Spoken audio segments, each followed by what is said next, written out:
In the 7 years I've been running solar quotes, I see people buying solar making the same mistakes again and again and again. So with that said, here are the top 6 mistakes Australians make when buying solar.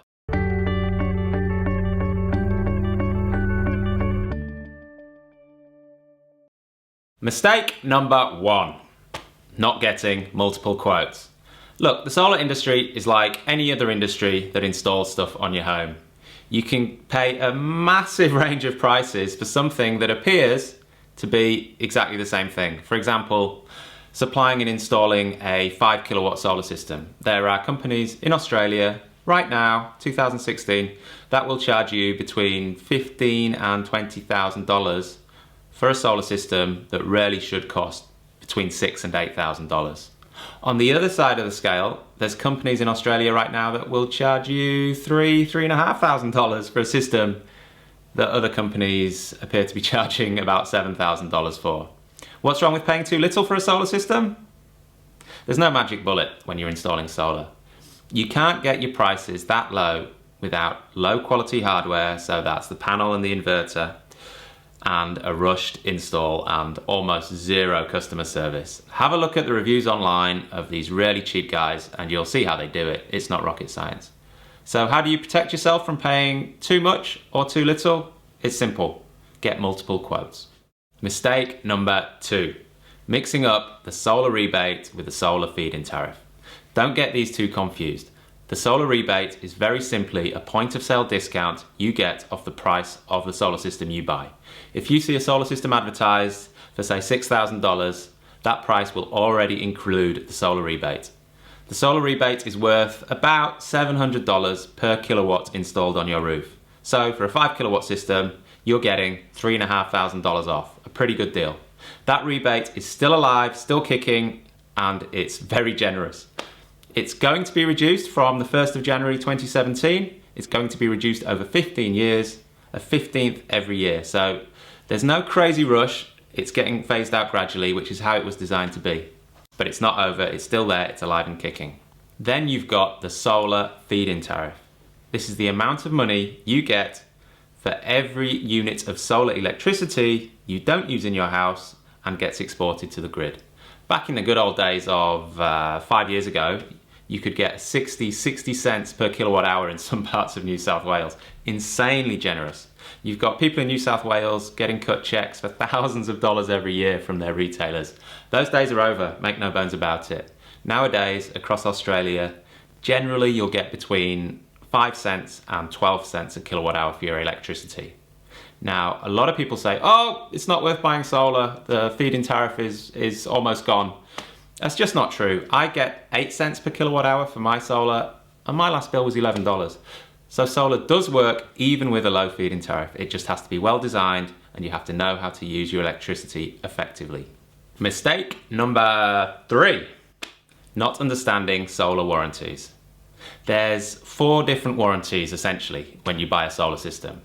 You've got the solar panel performance warranty, you've got the solar panel manufacturer's warranty, you've got the inverter manufacturer's warranty, and you've got the installation warranty. And there's a lot of misconceptions about these 4 warranties, so very quickly I'll go through them. Warranty number 1, the solar panel performance warranty. Sorry solar panel manufacturers, but this warranty isn't worth a speck of shit. It's really hard to claim, it's really hard to prove. Don't bank on it. You can read on my website why that's the case. Here's the link. But the warranty you really should be looking at is the manufacturer's warranty on the solar panel. That is the one you're much more likely to be able to claim. Warranty number 2 is the solar panel manufacturer's warranty. This is the one you really want to be looking into because this is the one you'll be claiming on if anything goes wrong with your panels. Generally, they're between 5 and 10 years. A good panel will be at least 10 years manufacturer's warranty.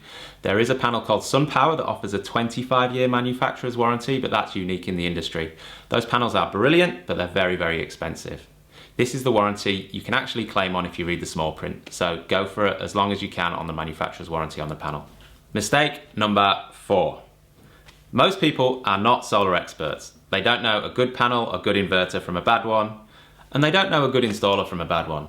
So always look for third-party verification that the panels are good, the inverter's good, and the installer's good. On my site, I've got over 18,000 reviews of installers and thousands of reviews of panels and inverters. So that's a good place to start, but don't just look on my site.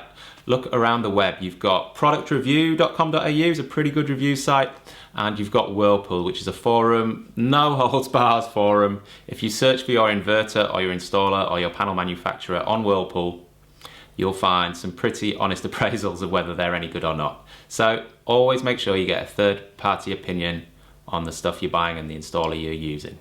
Mistake number 5, not knowing how to size your solar system. There's 2 approaches to sizing a solar system. Number 1, I'd call the solar lover. They love solar, they love the idea, they understand the economics. By that I mean, generally it's going to cost you about 5 cents a kilowatt hour over the lifetime of the system to generate your energy, and they just want to cover their roof in solar panels. Good on them. If you take that approach, you're going to get a very low bill, but you're probably going to have a fairly long payback, over 10 years, maybe even 15 years. The second approach to sizing solar is to look for the optimum payback, and this is the kind of economically rational approach. If you do this right, instead of a 10-year plus payback, you can optimize it down to about a 5-year payback. So that's what, a 20% return year on year. That's, a pretty good investment in most people's eyes. Now, the way you do that is, it's not simple. You need to look at how much electricity you use and when you use it during the day. Because if you export electricity, you're only getting 5 to 12 cents a kilowatt hour, whereas if you self-consume the electricity in your home, you're offsetting 28 to 35 to 40 cents a kilowatt hour. To do that, you just need an installer to come around and have a look at your energy usage profile and size the system to suit. If you want to do it yourself, there's heaps of information on the website about how to do it, but the best way to do it is get a bunch of good installers, ideally 3, to come around your house, look at your bills, look at when you use electricity in the day, size your system to suit, and predict what the payback will be. Mistake number 6. The last mistake, and this is a biggie. It's not getting solar because you don't think your roof is perfect for solar. 5 years ago, solar panels were 5 times the price they are now.